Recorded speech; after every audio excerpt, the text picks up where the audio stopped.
Biggest story that is dominating headlines since yesterday is an impending merger of Reliance and Disney. Both Reliance and Disney have now entered into an agreement. They've announced the merger, and the merger will set the stage for one of India's biggest media and entertainment player, valued at above $8.5 billion.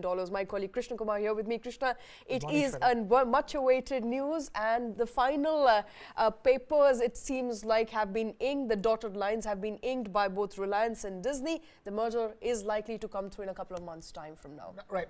From what we understand, this is their intention to enter into a strategic joint venture. This joint venture is going to be between RIL, the holding company, Viacom 18, the media arm of Reliance Industries, and and Disney, which means that Disney in the form of Star India Private Limited.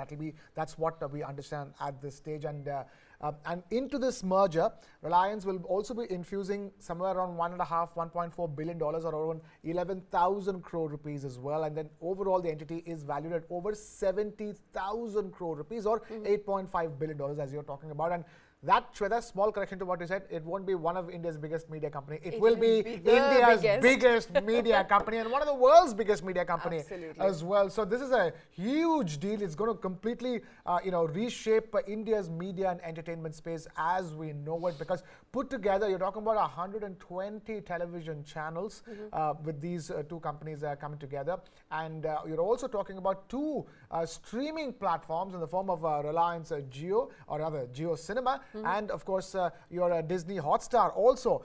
So it's digital assets, the streaming assets, and you're also talking about sports as well, because you're talking about the cricketing rights. For example, Star India, for example, has all the cricketing rights for television, whereas Jio has the rights for IPL online as well. So, and now you have Sports 18 from the Viacom stable, which also holds the rights to the current ongoing India versus England Test series and many India cricket matches as well. So it's going to be a huge merger. It is not just about movies or you think about Disney, you think about Disney and movies, and you're talking about an app. No, it's not just that. It's going to be a complete redrawing of the way India's media and entertainment landscape as we know it. And as far as the shareholding is concerned, from what we understand, Reliance on its own will hold about 16%, and you have about 46 odd percent held by Disney. So the dominant shareholder, with Viacom plus Reliance put together, the Reliance group will hold above 60%, nearly 63%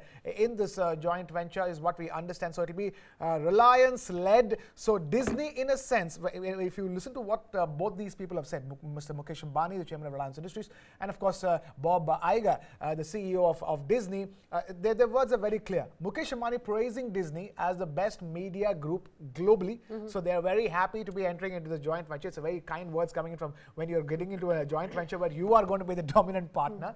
And Bob Iger, the CEO of Disney, is saying that, India is the most populous market in the world. Nobody understands the Indian market like the Reliance Group, so they're happy to be in the Reliance fold while existing in India. So it seems like a win-win for both these companies for sure. The question is it going to be a win-win for consumers, people like us watching? And let's talk about that. The combined might of both Disney and Reliance, what does it really mean for viewers of OTT as well as, cinema, TV channels in India? What is the bouquet that is on offer by the way of this merged entity? Everything as you know it. You're talking about everything from India cricket matches to IPL, everything in sports, in cricket. It's for such a cricket crazy nation. You have all of this coming inside. But bear in mind, there is enough for more. We don't know the exact media assets that's going to be on the table.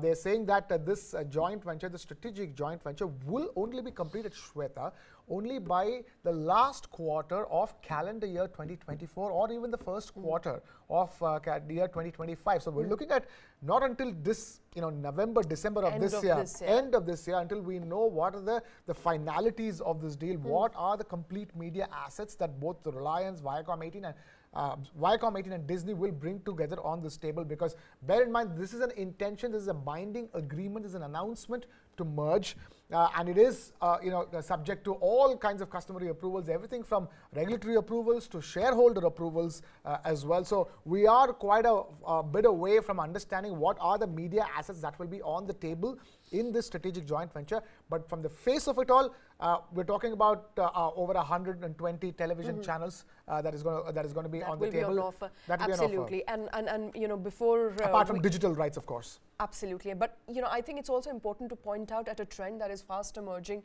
in the media and entertainment space, and it is that of consolidation. Right. You're looking at market consolidating. We know that revenue per user is a struggle for existing OTT players at the moment. They are, you know, struggling to make the kind of profits that would help them sustain in the longer run. And therefore, consolidation looks like it's going to be the key in media and entertainment space, even though Zee-Sony merger has failed at this point, but we are looking at market heading towards a consolidation. Definitely, when you have a player like Disney's operations in India hurting simply because you have a new player called JioCinema which walked in and took away the online streaming rights of IPL and HBO content away from Disney Hotstar News, you know, and Disney Hotstar is an app struggling to retain its viewers. In fact, its viewer share halved after it lost IPL rights. So that's how the Indian market is. So, and it was more than anything else Disney looking to, you know, making sure that, you know, it continues to exist in India and operate in India, and for which this consolidation or this merger seems to be necessitated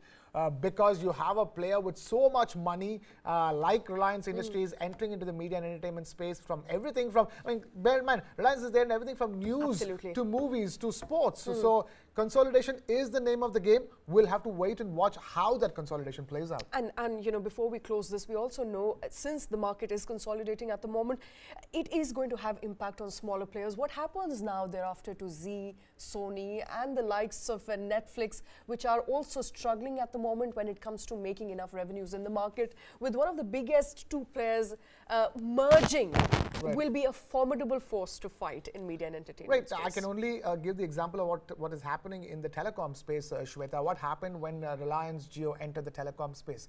You know, it just resulted in a bloodbath to the point where you have at best two players in the market with a semblance of profitability. Even the third player, you have Reliance Jio, you have Bharti Airtel, and then you have a third player which is still struggling really badly. I'm talking about Vodafone Idea. So that's the kind of impact that a merger like this can have on the media and entertainment landscape in India. And choice of Nita Ambani is also extremely, you know, new, refreshing. You have a woman who's going to be at the helm of this entity, and this is after she has actually stepped down as the chairman of Reliance. She stepped down as the chairperson, and now this new entity will see her leading another Reliance venture. Absolutely, and in fact, the leadership structure, which already has been spelt out, one is, of course, as you rightly pointing out, somebody who just stepped down from the board of India's biggest company, India's most valuable company, and from there, she's now getting back, you know, in a sense, to head India's biggest media company and one of the world's biggest media company. What's also important to note is that Mr. Uday Shankar is going to be the vice chairperson of this entity, guiding this entity going forward as well. Because bear in mind, Mr. Uday Shankar is somebody whose company Bodhi Tree Systems also holds a 16% stake in Viacom 18. Right. So in that sense, so what I can see from here is it's all Reliance at the moment that's going to be driving this joint venture. I haven't heard a name from the Disney or Star India side in the management or the leadership of this new JV. All right. There is a lot happening as far as media and entertainment space is concerned, but the RIL-Disney merger likely to dominate headlines for many, many days and months to come. Remember, this merger sets the stage for an $8.5 billion entity that will be the most dominant, in fact, the most dominant player ever to exist in media and entertainment space in India, perhaps one of the biggest in the world as well. And with that, Nita Ambani will be back to heading an RIL venture as the chairperson of this merged entity.